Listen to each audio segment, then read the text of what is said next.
Hello everybody, the Lawn Gnome is here, and welcome to Up From the Underground Presents Football Week 5. As always, I am here with my fantastic panelists. The one right across from me, if he was going to play up against Socrates in a game of fantasy football, he would definitely kick his butt, ladies and gentlemen, the notorious Mr. Beagle. I don't get that, but I am good at fantasy football. And in some alternate universe, he may in fact be a rodeo clown, Captain Shenanigans. What at you guys? So guys, week 4 is over, another crazy week, but the word of the day is orderly. We've officially have order in the NFL because after that crazy Monday Night Football game, which we unfortunately didn't get to talk about because we recorded live when we were watching Week 4, Zebragate is over. The question is, why did it take this long? Because Goodell doesn't give a crap. That's why. No, that's not entirely true. If he gave a crap, he would have solved this way before the season even started. He gives a crap about his product. And he thought that these replacement refs who are trained by the same people who train the regular refs could sustain his product through this time. And the problem was it didn't work out. And unfortunately, it takes a disaster for people to do the right thing. That is the solid rule all throughout history. Look at 9/11.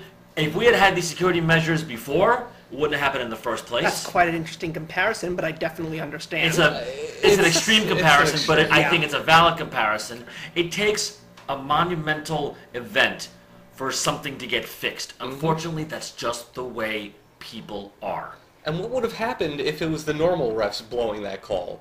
Seriously, would people have made a bigger deal or less of a deal out of it? Well, I don't think it would have been a bigger deal. I think it was a bigger deal simply because it was the replacement refs. I think it was the straw that broke the camel's back, quite honestly. Oh, yeah. Monday night, September 24th, 2012, the day that everything changed. Let's dive into that little event that caused the refs to come back, because I will have to say this. I was so right. I knew I shouldn't have picked a winner in that game because I sent you a text, Mr. Beagle, the minute I saw the end, and I wrote, and I quote, "Monday ruined." Oh, yeah. I knew that was going to come. I knew it. I did too, yet I still picked Green Bay. Didn't we all pick Green Bay? And we did. And Yeah, you wanna know, we were all wrong. And what's even freakier is last week's game, the Seahawks game against the St. Louis Rams, two of us picked Seattle and we lost. Coin flip. Yeah. It's even We'll worse. get to that one later. It's even worse this week. It really is. Yeah. All I can say is that I had listened on the radio and watched every possible sports media that I could find on television. These commentators who were standing right there on the sidelines, like they spoke to Stuart Scott, and he said that Rich Eisen cried when he saw that call with Golden Tate on Seattle and the Packers that were basically, what's the right word to say? Chagrined? Basically, the whole Finagled. the kerfuffle of Green Bay all over Seattle. And yet, there's a touchdown call at the same time, a no call, and yet, after further review and a statement made the day later by the National Football League, it was a touchdown. I will say this. I've watched that play dozens and dozens of times. I am still trying to figure out how that was a catch, because I don't see it. Never mind the fact that Tate had performed a very, very deft, if I may add, a very deft offensive pass interference right there. He shoved off, plain and simple.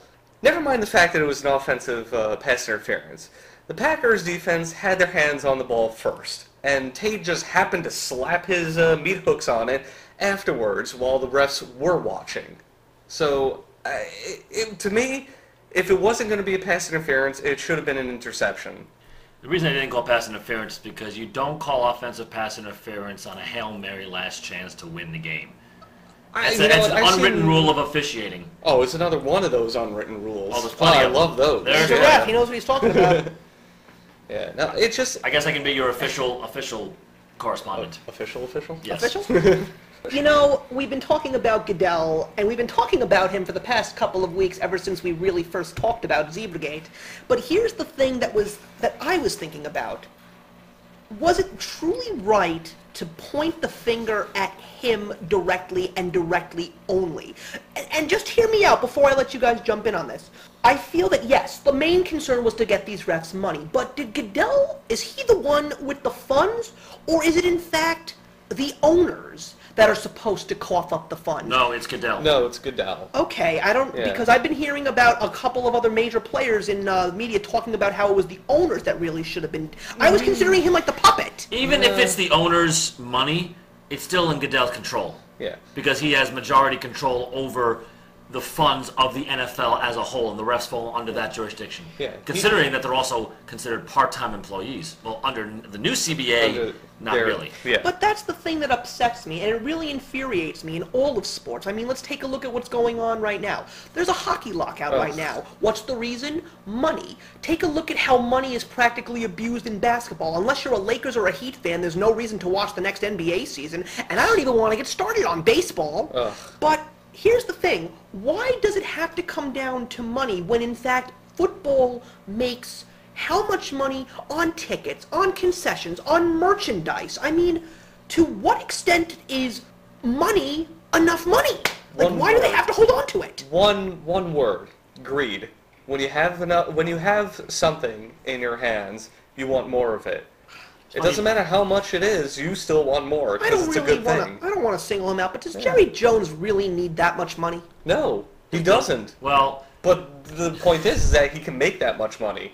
it's the American way to, if you can make the money, you do make the money. If you can hold on to it, you do. Yeah. Unless you're Bill Gates, in which case he gives like 90% of it away to charity. Yeah. Well, have to give then him that's a credit for good that guy. one. Yes, Yeah. I will have to say that. Too bad he's not a sports fan. Yeah, well, that's another story for another time. It's funny you mentioned baseball and money because the Oakland A's just won the AL West today. Yes, I'm very, very happy to hear that, as a matter of fact.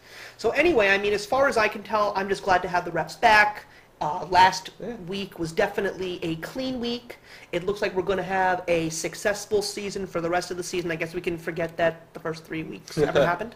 No, I wouldn't it blame happens. it. I wouldn't blame it totally on the refs for the ensuing wackiness. It was just, I think the whole NFL was just out of its own comfort zone, so that's why you had all these kerfuffling. Yeah. Let's just jump into the picks, guys, shall we? Let's do it. All right, so just before we begin, of course, our wonderful station identification. Captain Shenanigans, take it away. All right, faithful listeners and faithful viewers, you can watch it. I mean, it's not just a listening thing. We do have very nice, pretty pictures up there, especially with the sports logos and stuff. All you people watching and or listening, we're on Football Goulash. So before we go into Week 5's picks, I just want to remind all of you out there who are playing your fantasy football, if you have anybody on the following teams: the Dallas Cowboys, the Detroit Lions, the Oakland Raiders, and the Tampa Bay Buccaneers, put those players on your bench because these teams are on bye week. Yeah, my friend started Donald Brown last week. Oops. Well, Oops, you should have listened. Yeah, seriously. You should have. See, What's you up with see that? what the advantages of listening to our show Yup, can bring lesson us? learned. There you go. Listen to Football Goulash. Yes. So let's talk about our tallies, guys. I have to say I'm very happy. It was a good week for me. And again, You've crawled up from the cellar. Yeah, I have to literally. and I said that I would if Denver got the victory. I told you so. So where are we now? It's vicious coming from someone in third place. However, More. Eh, there is a belt, yes. and it goes to Captain Shenanigans You're this week. damn right, Scully. So we've got Captain Shenanigans at 32 and 31, and right. tied for second place is myself and the notorious Mr. Beagle with 30 and 33. But I'm the first one to have a winning record. The first person in 5 weeks He's to actually crawl out, right. yeah, At to the end of crawl the week. above 500, yeah. He's To call absolutely 500, right. yeah. Anyway, let's start with the Thursday night game, and I'm actually kind of excited for this one. Arizona Cardinals versus the St. Louis Rams. Ladies and gentlemen, that was me, Captain Shenanigans, with Game of the Week to watch. Cardinals versus Rams. We've both seen flashes of competence from both these teams, the Cardinals being undefeated so far, and the Rams showing up last week and looking like an actual NFL football team. This is a game to watch because you're going to see some quality football. The Cardinals are on a roll, and the Rams are now finally motivated to win a game. Go watch it. It's going to be fun. Keep your Thursday night free. And the winner is... Oh, and the winner is Man, I don't know. I don't want to pick this one, but I'm gonna go with the Cardinals. I was about to say, are you going to go for a coin flip of your game of the week? Yeah, it just seems that good. I'm going to go with Cardinals, though.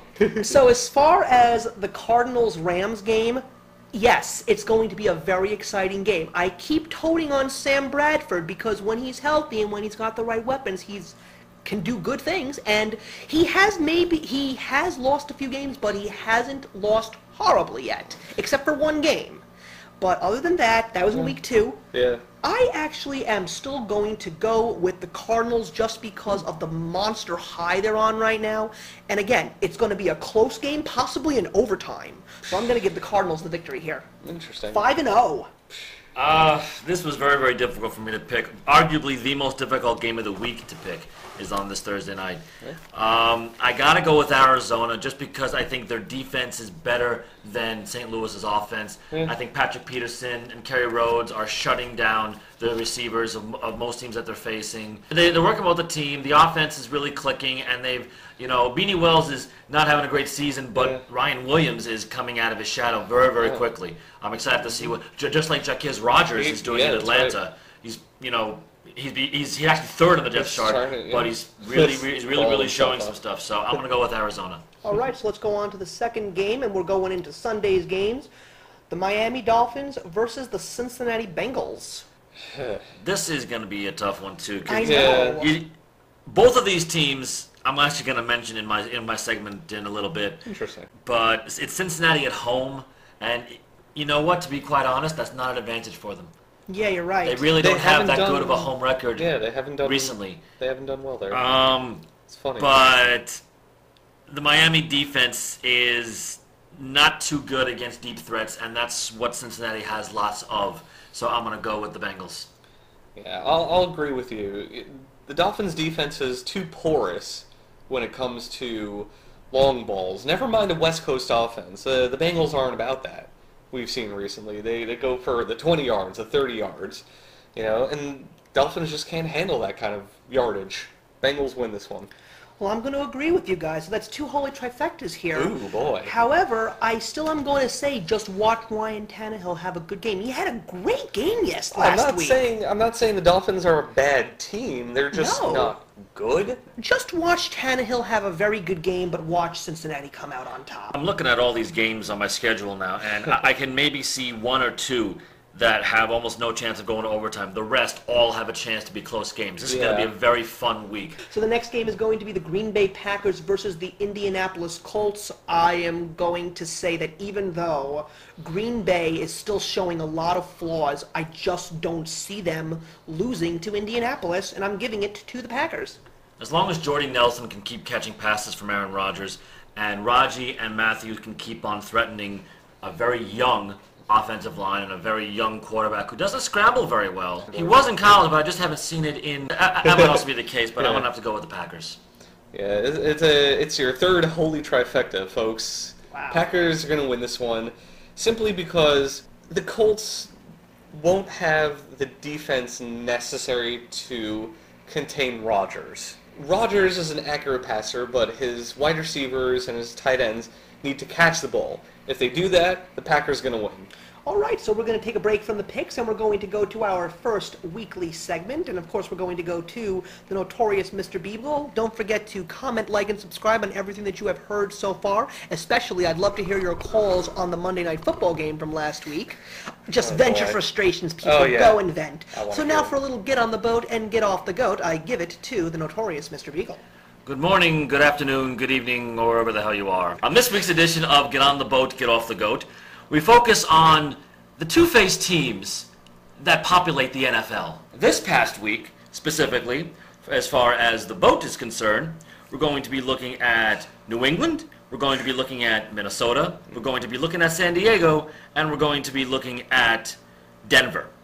Now, these are teams that you just don't know which version of this team is going to show up. And this past week, all these teams showed up.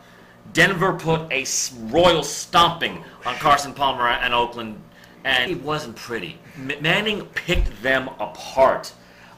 Minnesota shut down Megatron and the Lions. I mean, there was nothing. There was no openings in that game whatsoever. I'm surprised they got 13 points by the way that defense was playing. Allen was all over Stafford. And then there's San Diego, who came out of nowhere to score 37 points after having scoring, 6 the previous week?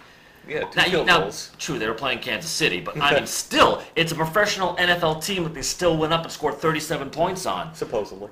It speaks for itself. I don't have to say anything. The GOAT is the other teams, such as the Dallas Cowboys, the New York Giants, the Oakland Raiders, and these are teams that did play very well in the past, and for some reason, didn't this week. A perfect example, and this is probably the only example you need, is Buffalo, who had a 14-point lead on New England, and 52 to 28, yeah, so they 24 like points. Something touchdowns. Yeah, in like 6 minutes. I mean, what happened? Where is Mario Williams? Where do you see him earning that $100 million contract? Folks, I'm a huge Jets fan, and I will admit that my Jets are one of these two-faced teams. And to be perfectly honest, they haven't shown up since week 1. It just boggles the mind what goes through the heads of these teams that sometimes they show up, sometimes they don't, and what is the catalyst here? In fact, if you know why some of these teams, can put up 50 points one week and then 6 the next, please comment and let me know. I want to hear what you think. And now, my stat of the week, and I only need one. Ooh. This is going to be interesting. All right. So the average NFL stadium, all 30 of them, holds about 59,000 seats. That's an average. Mm-hmm. So looking through my schedule here, I can actually see how many tickets are still available on StubHub. Huh. So, like, say, for example, in Pittsburgh, there are 569 tickets available. So that game's almost sold out. In Indianapolis, there are 1,161 seats available. So that game still has a little bit of space. Mm-hmm. For Houston Texans versus the New York Jets at MetLife Stadium. Now, mind you, MetLife is the largest capacity stadium in the NFL at 78,000. Yeah, that's true. There are still over 10,000 seats that are still available. Wow. And because the game is coming up soon, even though it's on Monday night, they'll be going at rock bottom prices. So if you're in the New York, New Jersey area, if you want to see a game for cheap, I'd say go to the Meadowlands. Buy them that day. Seriously. Yeah. They'll be wanting to get rid of them by that point. Wow. A scalper's trying to sell them will say, I'll give it to him for free. And here, take my mother, too.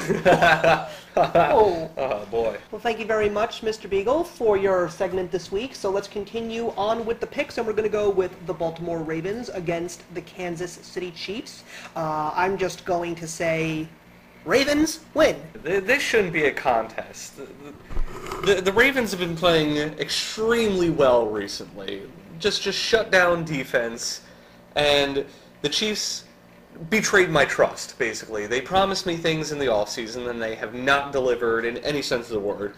The Ravens win this one, easily. It's funny you mentioned betraying your trust, because if I remember correctly, the Jets have betrayed our trust as well, in the exact same way that Kansas City did this and last year. Yeah. Yup. It looks like, it's spreading. Baltimore wins, by the way. Yeah. Oh, boy. Goodness, this is a quadruple trifecta here, guys. Oh, boy. We're going to go with the next game, the Tennessee Titans against the Minnesota Vikings. I wouldn't be surprised if we saw a fifth trifecta, because with Jake Locker now officially down and out, I don't know when he's coming back. I don't see Tennessee showing me anything, and I am just seeing the Purple People Eaters reincarnated in the Minnesota Vikings. And that game that they played last week against Detroit showed them that they are a force to be reckoned with in the NFC North. I'm giving this win to the Vikings. As long as they continue to kick to Percy Harvin, Minnesota is dangerous. That first play of the game was a 105-yard kickoff return for a touchdown. And I saw it coming. Right, as soon as it happened, I'm like, he's gone. Yeah, I even said it out loud, if you remember correctly. Yeah. Oh, boy. You gotta give this game to Minnesota. They're in the dome.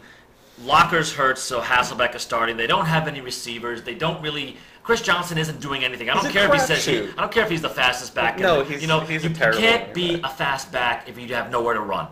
The problem with the Titans is that they were trying to go for a younger team, and they've been getting injured, and they starting to have to rely on these crapshoot players.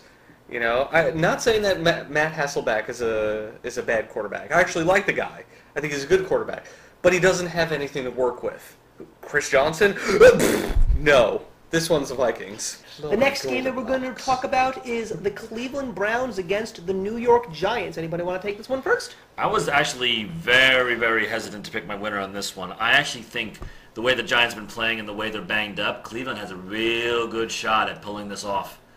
But Whedon just isn't gelling as quickly as I expected him to with this young receiving core. And while Trent Richardson is getting better and better and better, the defense is not as good as it used to be. I have to give it to the Giants only for lack of talent on Cleveland. You know what? If I'm wrong, I will not be surprised. This could really go either way. This one, folks, is going to be one of the closest games of the week, in my opinion. I also had trouble picking this, only because the Browns are terrible. They're a terrible team. I'm sorry. But they have shown some signs of life here and there. You know, and what Mr. Beagle just said really hits it home. You know, they're not gelling as quickly as we all hoped they were. But I just don't underestimate Eli Manning and his offense. We've seen it before where they've burst out of nowhere. The Giants are going to win this one. It's going to be tough, though. I think it's going to go into overtime. Again, like I'm just as torn as you guys are, and especially seeing the game that Cleveland played against Baltimore. But then again, let's also understand that Baltimore was coming from a very short amount of rest time, which is not a surprise because it ended up being a great game, but of course Baltimore still won. And while the Giants may be lacking in a lot of injuries, unfortunately, I'll say what Captain Shenanigans just said. Don't underestimate Eli Manning. He's one of the best quarterbacks, and you are damn lucky to have him on your team. Oh, yeah. So as far as I'm concerned, I'm also going to agree with you, Mr. Beagle. If this game does go to the Browns, I won't be surprised. I'm going to go with the Giants. Whoosh. Oh, Here's a wow. tough game. We got them all so far. Yeah, Man. here's a tough game to go with. Let's go with the Philadelphia Eagles versus the Pittsburgh Steelers. Whoa. This is not a tough game at all. This is my toilet bowl of the week. I'm sorry. I can readily agree with you. This is going to be a dirty, nitty-gritty, if it rains, muddy, soaking wet pile of misery. Yeah. I'd like to see that. It's gonna. I It's mean, gonna be ugly. Picture the Seattle-Cleveland game last year. Oh, Except I think boy. Roethlisberger will throw for one touchdown. Ugh. You know, nothing's going on in Philadelphia. Andy Reid is turning into the next Rex Ryan as far as girth, and But he looks like a walrus. I like walruses. Roethlisberger is better than Vic, and the receivers on Pittsburgh are better than the receivers on the Eagles, and Palomalu and Harrison are back. Pittsburgh wins. Ugly, but then again, when was the last time Pittsburgh won clean? When was the last time the Eagles won clean? Seriously, think about it. They've been winning by the skin of their beaks. So, see what I did there? Yes, cool Yeah. story, bro. Tell it again. Yeah. Well, that game with Deshaun Jackson, that was a clean game. They just won at the very end. I mean, I wouldn't mind flipping a coin on this one, but again, if you're telling me that Palomalu and Harrison are back, then their defense is pretty much stacked officially. Yes, Mendenhall is still injured, but the problem is That's good for the Steelers right now. yes, I know, because Redmond's actually showing decent signs of greatness. He's I better guess. than Mendenhall, but... However, the thing is that Eagles, again, they're a two-facer. You don't know which side of them is going to show up. And did I expect them to beat the Giants last Sunday? Absolutely not. I really thought that these guys had too much head garbage than anyone could possibly chew. So as far as I'm concerned, I still feel that Pittsburgh is coming off tanned and rested and ready to kick some serious tail. So as far as I'm concerned, I'm giving it to the Steelers. Interesting stat here. For the past 8 years, Pittsburgh is 7-1, coming off a bye. Wow. Go figure. I'm sorry, they're just the stronger team. You know what? This one was another tough one for me. Who to pick? First I picked the Eagles, then I crossed it out and I said the Steelers. Then I crossed that out and I said the Eagles again. There's only so many times you can argue with your inner self, and even though I may have checked off the Eagles for the final time, I'm going to go with the Steelers. Only because the Steelers have their two top defensemen back, and I don't think the Eagles' offense can handle that. So let's go to the next game, the Atlanta Falcons versus the Washington Redskins. This is going to be one of the more exciting games. You've got nurtured Matt Ryan against the rising star RG3. Now, one of the most interesting stats that I know about Matt Ryan is he's fantastic when he's at home. When he's not so great. The only time, one of the few recognizable times where Matt Ryan truly did horribly at home was in the playoffs when they got demolished by the Green Bay Packers. Oh, yeah. Not even God could have stopped the Packers. Yeah, that was But steamroll. this, without a doubt, alongside probably the next game that we'll talk about after our next segment, this is a real tough one. So, does anyone want to do the coin flip? Because if not, I will. This is my runner-up for Game of the Week. This is a good one. I was giving thoughts to this one. They're both exciting teams to watch because they both focus on offense right now. Yes, absolutely. You know, so it's going to be very pass-happy. There's going to be a lot of yardage gained on both sides. Absolutely. But I think I'm going to give this to the Falcons because, to put it simply, they're going to score more points than the Redskins. Do your coin Oh, wow. Oh, Okay, boy. then, we'll do a coin flip. I want to see this first. Coin flip. Okay. Yeah, seriously. We're going to go in the order. So we got heads the Falcons and tails the Redskins. And this will actually be a little fun fact here, ladies and gentlemen. This is the second time the Redskins are featured in my coin flip. Ooh. What was it, flip? That was Falcons. Falcons. All right. Well, this is where we differ. Oh, boy. Ooh, boy. This is a first. This is a Yeah, first because first I am this so week. high on the Falcons and Matt Ryan. Yeah, I know. What the hell, man? I'm sorry, but the Ryan stops here. Matt Ryan and the Falcons are a very talented team, offensively and defensively, but so are the Redskins. RG3 has revitalized that entire receiving core with the long ball and his ability to run, and Alfred Morris has come out of nowhere to shock the NFL and is playing a big role as far as his bid for Rookie of the Year. I think it's going to come down to special teams, which I believe the Redskins are much better than the Falcons at, and I think it's going to come down to coaching, and the Shanahan duo, I think, will outcoach Smith at home. Big Time Sports is back in D.C., baby. Bold statement. You know, All right. Redskins win. You know something? May I say this? I wouldn't mind losing this pick because I actually would like to see the Redskins win because, I'm a firm believer in this team. You also hate the Giants. Well, that's beside the point. Haters Anyway, we're gonna going to take a hate. little bit of a break from the picks, and we're going to go to Lessons Learned with Captain Shenanigans. Take it away, sir. Hi. Good evening, ladies and gentlemen, faithful viewers. This is Captain Shenanigans and Lessons Learned, week number 5. Your first lesson of the week. What is the number 1 threat in America today? Bears. Enough said. Lesson number 2. Never underestimate the power of the coin flip, ladies and gentlemen. Okay? I may have gotten quite lucky the past couple of times I've done a coin flip.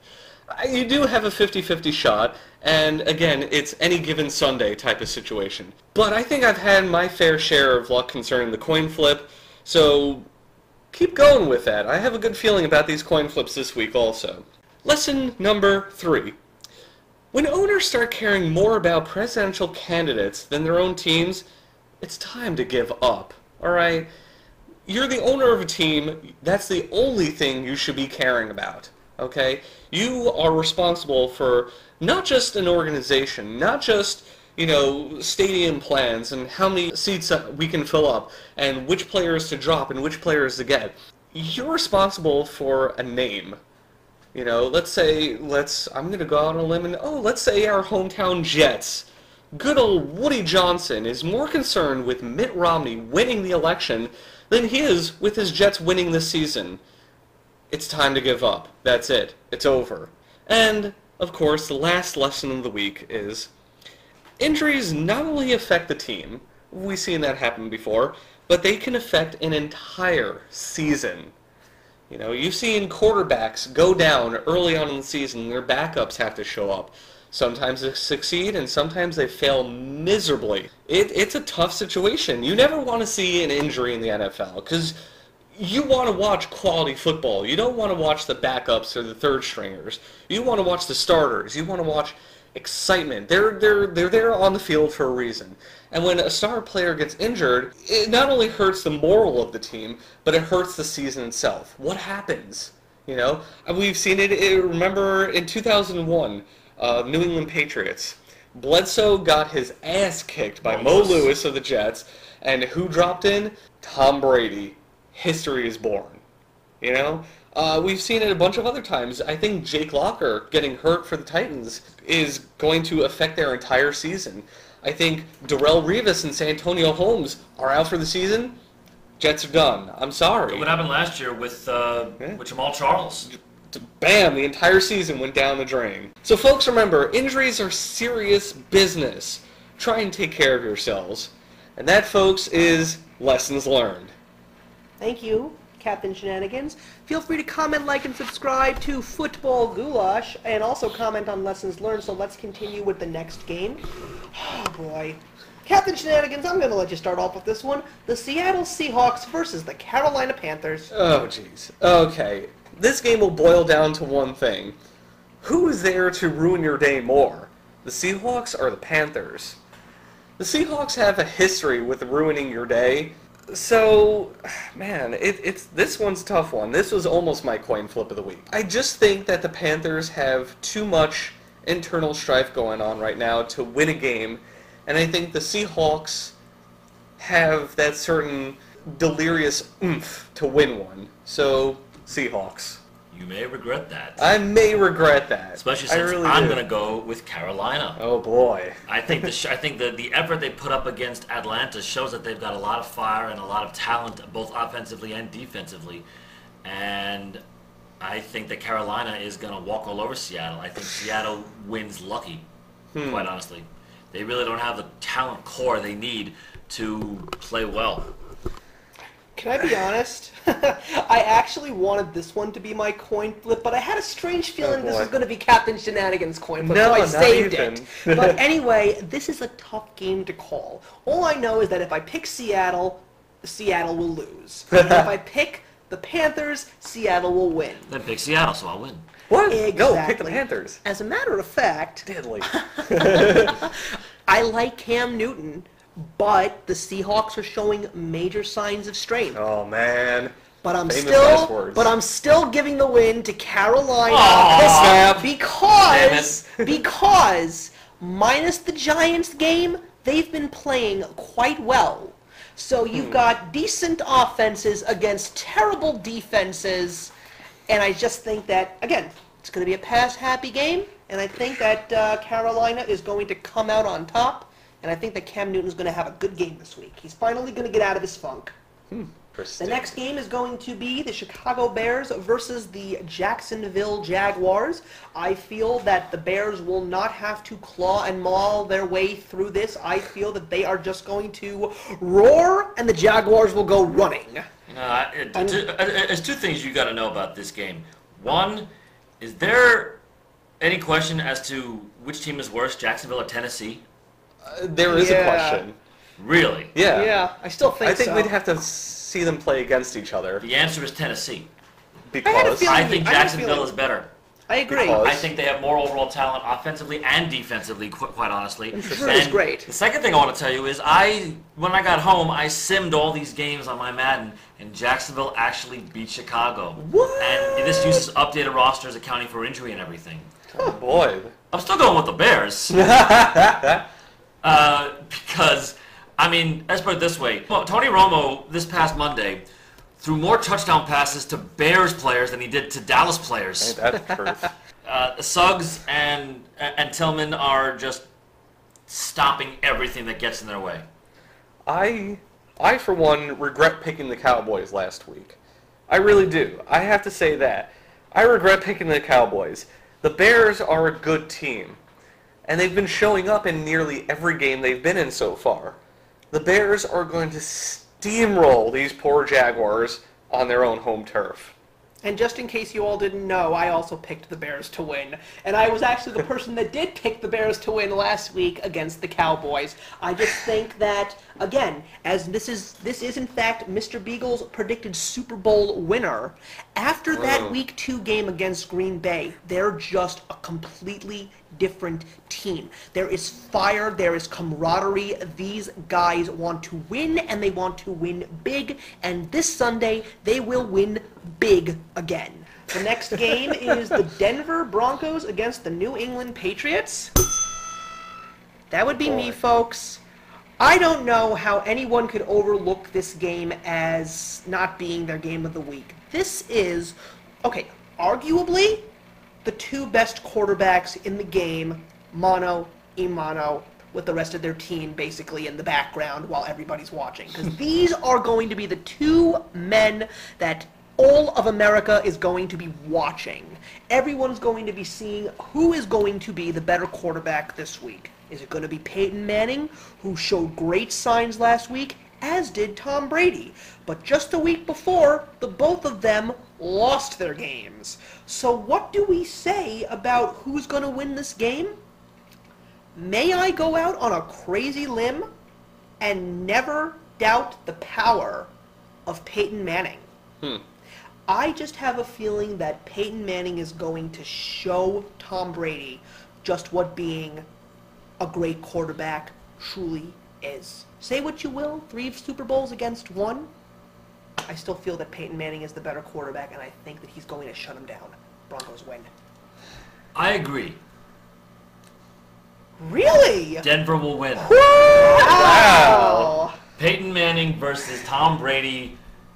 This is like Ali Frazier. The two of them going at it again. I would love to see these two guys in the Super Bowl against each other. Unfortunately, they've all been in the AFC. Yeah.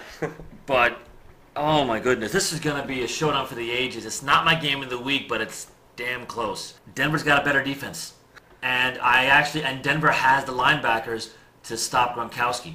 And Welker's been pretty much a no-show for the rest of the season. So has Brandon Lloyd, and Deion Branch is nothing. Stephen Ridley is showing some signs, but McGahee is showing fantastic leaps and bounds. Decker is playing very, very well. Peyton Manning took chicken scratch and made chicken soup out of these guys. That's how good he's turned this team around. Yeah, I had a lot of trouble picking the winner for this one. I really did. This was another one where I was switching back and forth and back and forth and back and forth. It boils down to, again, as most football does, who has the better defense. Right now, I've seen the Broncos. They've just been better on defense than the Patriots, in my opinion. The Patriots have been walked all over on this entire season. And, again, another thing that it comes down to is the quarterbacks. Peyton Manning versus Tom Brady. I think Peyton Manning still has it, and I think Tom Brady does not. Broncos win. Wow. Yep.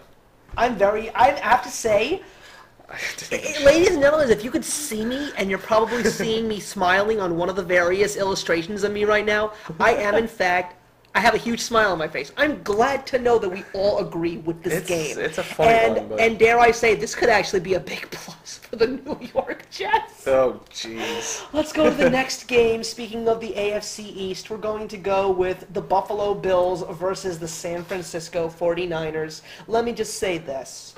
San Francisco got spanked in Minnesota. They are basically saying, like the Holocaust, never again. San Francisco is going to destroy Buffalo.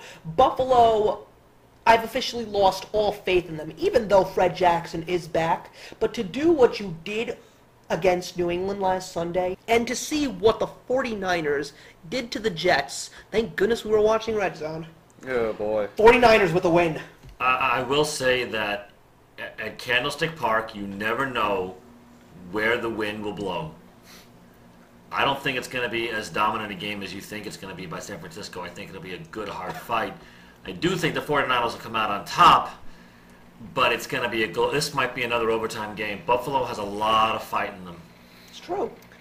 Buffalo's out to prove something, because they've been another two-faced team this season where they'll show up for a couple of quarters here and there, and then they'll just completely collapse for another couple of quarters. I don't really know if the Bills are good or not anymore. I do know the 49ers are good, and the 49ers are going to win. It's not going to be a complete rollover, but the 49ers are going to win at least by a score or two. Okay, on that note, we're going to go to my segment with Hero and Bust of Week 4. As always, we begin with the hero. Even in the NFL, the number one threat? Bears. Chicago is a team that has way too many monkeys on their backs, and they have had them for quite some time. From Cutler's redemption to the firing of Mike Martz, Chicago has taken its punches. Now with weapons and a paid forte, the expectations are high. A statement was made in Cowboys Stadium thanks to the Chicago Bears defense.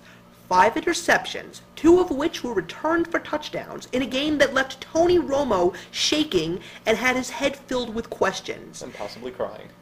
Is this going to be what we constantly see from this rough-and-tumble Chicago team? One can only wonder, being in the strongest and yet most unpredictable division in the NFC. For now, they seem to be clawing and mauling their way to the top. Honorable mentions from Week 4? Frank Gore, Percy Harvin, Matt Schaub, Peyton Manning, Sam Bradford, and yes, even though he lost with impressive yardage, Ryan Tannehill. What's my bust? It's blatantly obvious: the New York Jets.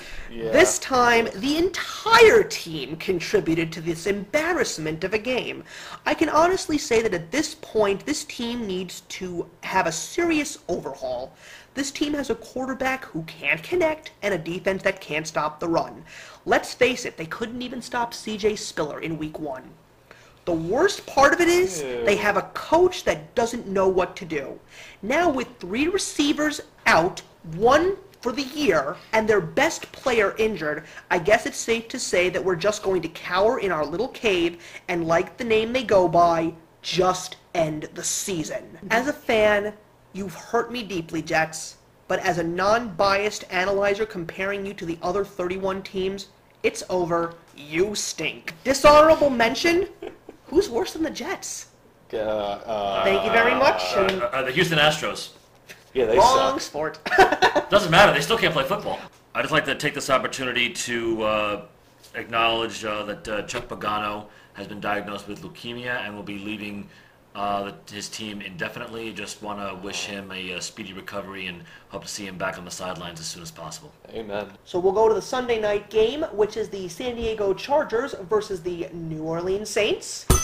We all know who that is. It is the notorious Mr. Beagle. Urf! This is going to be one for the ages. Chargers at Saints.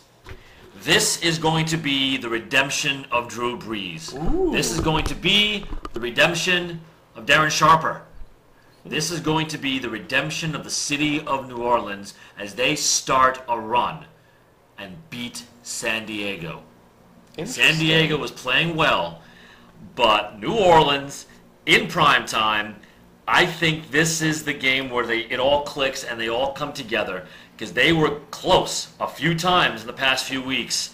It's going to break through now, and I think this is going to start a good run of 7, 8, or possibly 9 wins in a row for New Orleans. It's going to be a fantastic offensive game. Sproles, I think, is going to have a fantastic game, 150 yards on the ground, maybe another 70 through the air. It's going to be all on him. The Chargers will not be able to stop him.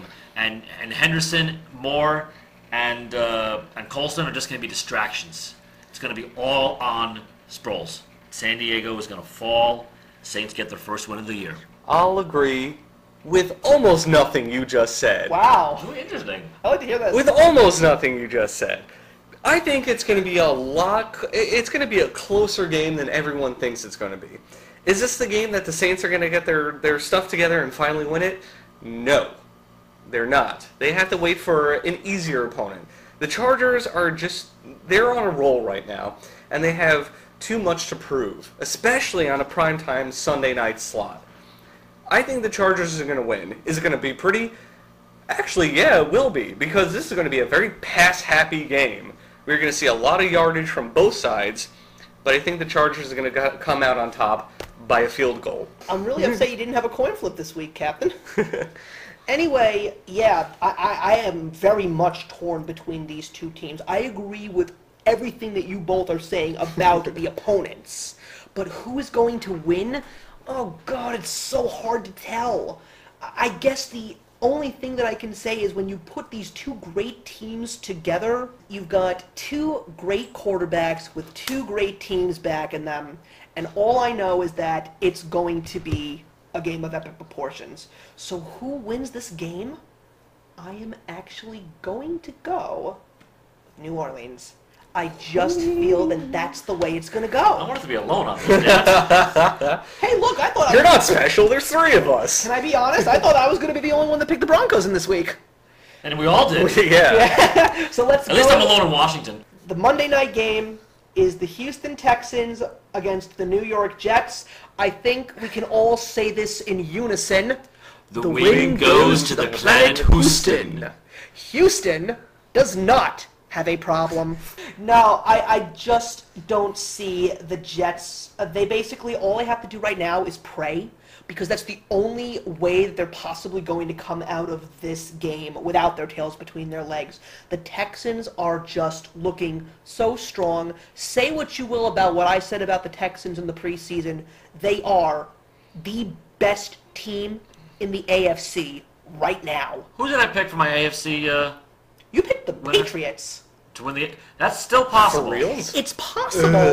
It's possible. But it's going to be Patriots Texans in the AFC Championship game. Let's see. All right, These two interesting. teams are going to be facing each other, I think, this year. So let's see what happens during the regular season. Do they face each other? Yes, the AFC East is playing the AFC South this year. That's right, they are. So the Oh. I was Patriots- excited about that because Yeah. it was the weakest division in the football. Now Now it's the it's- AFC East that's the weakest division of football. Yeah. After this week, every single AFC East team is going to be either 2-3 or 1-4. Awesome. Can't wait for that. So guess what, guys? We just wrapped up our Week 5 show. So don't forget to right. comment, like, and subscribe to our wonderful channel, Football Goulash. So on behalf of the notorious Mr. Beagle and Captain Shenanigans, I am the Lawn Gnome saying we're looking forward to seeing you guys once again back at Week 6. And I'm going to leave you guys with a very interesting question. A certain somebody in the sports media actually said that based on the first 3 weeks of the NFL with the replacement refs, this season should have an asterisk at the end of it in the record books. Do you agree with that, or do you disagree? I'd love your comments and feedback. I am the Lawn Gnome saying that actions speak louder than words.